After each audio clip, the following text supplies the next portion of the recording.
one simple basketball court and expect that 2000 people would play in that one basketball court. So we had to have multiples of those things. See, the amenities are kind of defined at different levels. They are also defined at different zones.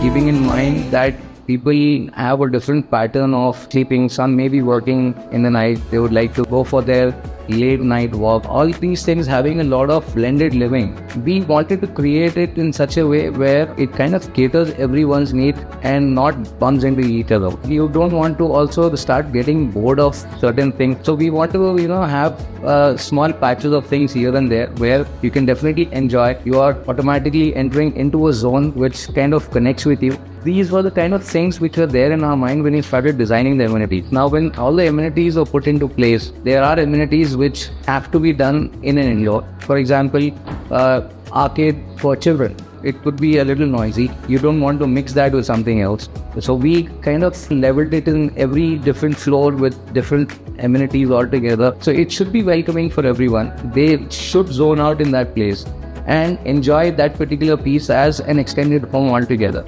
You need to have a lot of things also. You cannot have only one simple basketball court and expect that 2000 people would play in that one basketball court. So we had to have multiples of those things. What would be more enjoyable? Maybe people like billiards, maybe people like snookers, maybe people like the library, maybe you need a much bigger spa.